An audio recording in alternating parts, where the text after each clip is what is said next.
Bueno, hola chicos. Nosotros vamos a hablar de lo que son las quemaduras en la vía aérea, ¿sí? Bien, primero, ¿qué es una quemadura en la vía aérea?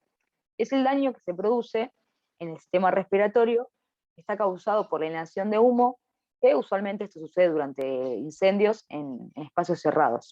Bien, es importante entender que la mayoría de las muertes por accidentes con fuego se provocan por la inhalación de gases más que las lesiones cutáneas que uno puede ver, ¿sí?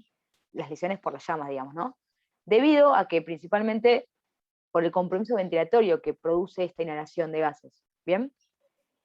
Y por otro lado, entender que la lesión por inhalación aumenta desde un 2% si la superficie corporal quemada es inferior al 20%, hasta un 55% si la superficie corporal quemada es del 80% o más. También es importante entender que todos los niveles, cuando estamos en contacto con humo, ¿sí? Y lo inhalamos, todos los niveles del tracto respiratorio van a estar afectados, ¿sí? Desde lo que es la orofaringe hasta los alveolos. Y que el daño que se produce en el sistema respiratorio va a depender del tipo de material que se esté quemando, que estemos inhalando, del grado de exposición al humo que tenemos, por otro lado de la profundidad de las inspiraciones y obviamente del tiempo que estamos expuestos a esa exposición, a ese humo, ¿sí? En cuanto a la fisiopatología, es importante entender que cuando inhalamos, ese calor produce una lesión inmediata de la mucosa, produciendo eritema, edema y hasta ulceración, ¿bien? Y este edema compromete a la permeabilidad de la vía aérea, así como también la capacidad de realizar extensión de cuello, abrir la boca o expectorar perdón, sin la ayuda de la aspiración, ¿sí? Y las lesiones van progresando durante las primeras 24 horas. Pueden las primeras horas no presentar ningún signo clínico hasta que la situación sea crítica. Y la causa del incremento de la mortalidad en los pacientes que presentan quemaduras asociadas al daño de la vía aérea por la inhalación de humo, con respecto a aquellos pacientes que solamente presentan lesión térmica, se debe a que cuando inhalamos humo aumenta el flujo de los fluidos microvasculares, es decir, que aumenta la retención de fluidos, o sea que hay edema, y esta retención de fluidos se asocia a que en el organismo va a haber un consumo de oxígeno, un aumento del consumo de oxígeno, un aumento del metabolismo y un aumento de la permeabilidad microvascular. Bueno, después de la producción de las lesiones dérmicas y de las lesiones de la vía aérea por la inhalación del humo, se va a producir un aumento en el flujo de fluidos, como dijo Mario recién, con una formación de edema pulmonar. Este edema pulmonar es de origen no cardiogénico y va a producir una disminución de la compliance y una alteración significativa del intercambio gaseoso. El daño de la vía aérea por la inhalación del humo va a producir también lesión parenquimatosa, hiperemia bronquial y edema. En las zonas de necrosis se va a observar una respuesta inflamatoria aguda, caracterizada por la formación de pseudomembranas, edema por aumento de la permeabilidad vascular y presencia de neutrófilos en la lámina propia, en el epitelio y en el músculo bronquial. Bien, en cuanto al diagnóstico, se basa en que va a haber una alta sospecha en pacientes que han sufrido quemaduras, ¿sí? En espacios cerrados, con fuego, ¿sí? Pero importante entender que el 30% de los pacientes que tuvieron una exposición no van a presentar signos clínicos, por lo menos durante las primeras horas, las primeras 24 horas, ¿sí? Como por ejemplo quemaduras faciales, tos con esputos, ¿sí? Hollín en la boca. ¿Sí? Hay un 30% de los pacientes que no van a presentar signos clínicos, por eso va a ser muy importante algo que vamos a comentar un poco más adelante. Bueno, cuando sí presentan signos clínicos, se va a poder observar difonía o sibilancias, estirado laringe en un 23% de los casos, disnea, cambios de la voz y expectoración carbonácea en la mayoría de los casos también. La afectación de la vía aérea superior no siempre va a ser acompañada de edema externo, ya sea porque no hay lesión facial o porque la quemadura es de tercer grado y la lesión de la capa elástica de la piel va a dificultar la extensión del edema. O sea, solamente se va a poder ver un edema intraoral nada más. Este edema se suele resolver en 4 o 5 días. La exploración laringotraqueal va a ser útil para observar las lesiones de la mucosa de la vía aérea y de las cuerdas vocales, pero lamentablemente no nos informa del compromiso traqueobronquial. La irritación de la capa mucosa de las vías aéreas va a persistir varios días y va a producir tos y broncorrea. Después de 3 o 4 días, la mucosa se va a convertir en necrótica, se va a desprender y va a aumentar la viscosidad de las secreciones y producir traqueobronquitis y una obstrucción parcial de la vía aérea. La aparición de estos mecanismos está dado por mecanismos inflamatorios. Además, se va a producir un edema alveolar debido a un mecanismo no cardiogénico, como dijimos antes, y un aumento de la permeabilidad del endotelio capilar, que va a dar lugar a transsudación de líquido rico en proteínas y en el espacio intersticial y el espacio alveolar.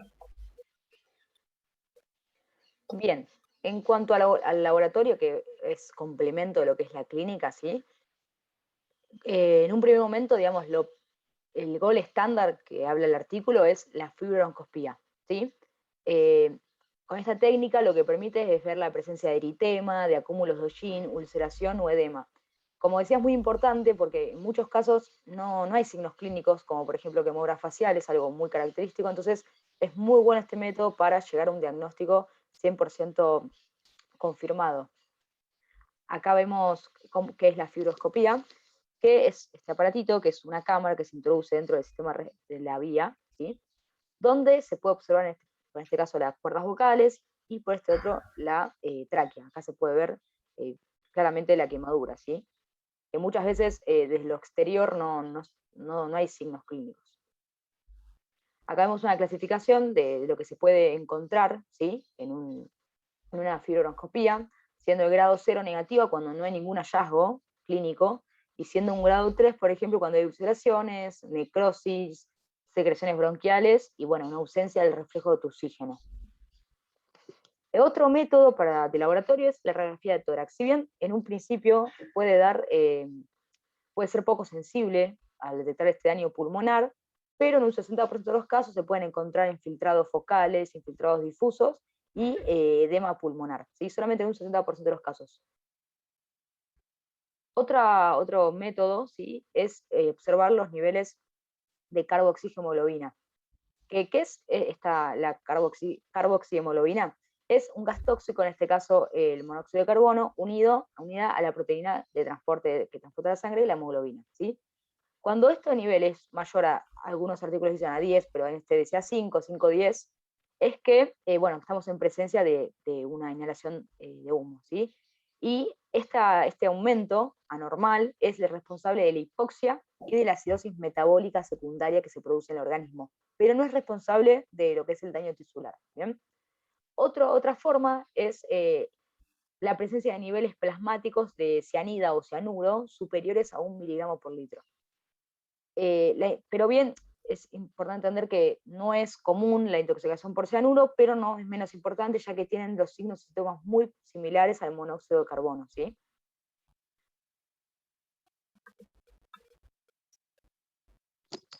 Bueno, básicamente el tratamiento en una primera instancia se basa en los principios de la reanimación que son para cualquier paciente traumatizado, ¿no? Que se va a iniciar en el lugar del accidente mediante la permeabilización y vigilancia estricta de la vía aérea. En este caso se va a considerar una intubación endotraqueal más profiláctica y preventiva más que nada, y más si se presenta un edema orofaringio, ronquera o estridor. Estos pacientes entre el 15 y el 30% de los casos van a requerir una intubación por la aparición de insuficiencia respiratoria. Y se va a recomendar utilizar un tubo con un diámetro interno mayor a 7 milímetros, que va a facilitar la aspiración de secreciones traqueobronquiales, la realización de fibrobroncoscopía y va a disminuir los acomodamientos. Bueno, si el paciente no se puede intubar, claramente se tiene que realizar una traqueostomía o una cricotirotomía de urgencia. Después de estos procesos, se va a tener que administrar oxígeno que va a tener que estar bien acondicionado con la temperatura y humidificación necesaria y con la mayor concentración posible para acelerar la eliminación de monóxido de carbono y tratar la hipoxia que esta produce, ¿no? Acá tenemos un cuadro con las indicaciones para la intubación endotraqueal. que pueden ser absolutas, relativas y poco probables. Y entre las absolutas está la ronquera y el estridor, como dijimos antes, los gases sanguíneos arteriales con baja PO2, y en las poco probables está que no tengan ni ronquera ni estridor, y bueno, los pacientes conscientes y coherentes, ¿no? Bien, otro método de tratamiento es los agonistas beta 2, es decir, los broncodilatadores, ¿sí? Que si bien el artículo comentaba que su uso es un poco controversial, ya que la resistencia a la vía aérea se produce principalmente por el edema de la mucosa, pero se aconseja la utilización de broncodilatadores ya que pueden activar el sistema mucociliar y aumentar el barrido de secreciones. Perdón. Otro método que comentaba el artículo era CPAP, presión positiva.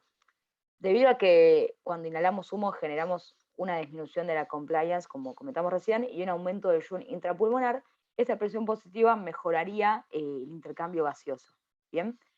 Pero cuando la insuficiencia respiratoria progresa hasta el punto que el paciente no puede mantener una presión parcial de oxígeno superior a 60 milímetros de mercurio, respirando una mezcla gaseosa que contenga al menos el 50% de oxígeno, ya en este caso es necesario el inicio de la ventilación mecánica invasiva.